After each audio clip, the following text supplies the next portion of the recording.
This channel does not promote any violent, harmful, or illegal activities. All content provided by this channel is meant for an educational purpose only.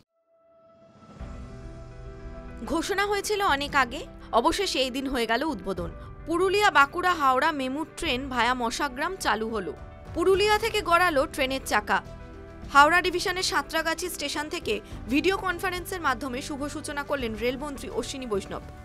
উদ্বোধনী অনুষ্ঠানে ছিলেন কেন্দ্রীয় মন্ত্রী তথা বিজেপির রাজ্য সভাপতি সুকান্ত মজুমদার, বিষ্ণুপুরের সাংসদ সৌমিত্র খা, হাওড়ার সাংসদ প্রসূন বন্দ্যোপাধ্যায়। পুরুলিয়ায় ছিলেন বিজেপি সাংসদ জ্যোতির্ময় সিং মাহাতো, বিধায়ক সুদীপ মুখোপাধ্যায়, আদ্রা বিভাগের divisional railway manager Sunit Narula, ছিলেন অনেক স্থানীয় মানুষ। পুরুলিয়া থেকে ট্রেনটি ছেড়ে আদ্রা বাঁকুড়া মশাগ্রাম হয়ে যাবে হাওড়া পর্যন্ত, আবার হাওড়া থেকে ছেড়ে একই রুটে ফিরে আসবে পুরুলিয়া।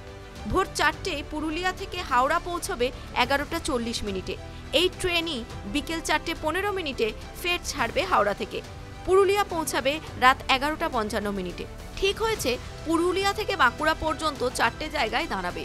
বাঁকুড়া থেকে মশাগ্রাম পর্যন্ত সব স্টেশনেই ট্রেনটি থামবে। মশাগ্রাম থেকে হাওড়ার মধ্যে 12টা স্টপেজ থাকবে এই নতুন ট্রেনের।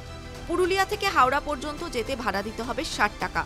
মোট সময় লাগবে 7 ঘন্টা 40 মিনিট। এক্ষেত্রে বলে রাখা ভালো, পুরুলিয়া থেকে হাওড়া 323 কিলোমিটারের যাত্রা পথে এক্সপ্রেস ট্রেনে যেতে সময় লাগে 6 ঘন্টা। আপাতত দেওয়া হয়েছে 8 কামরার ট্রেন, ভবিষ্যতে তা 12 কামরায় পরিণত করা হতে পারে বলে রেল সূত্রে খবর। টিভি9 বাংলা ডিজিটাল।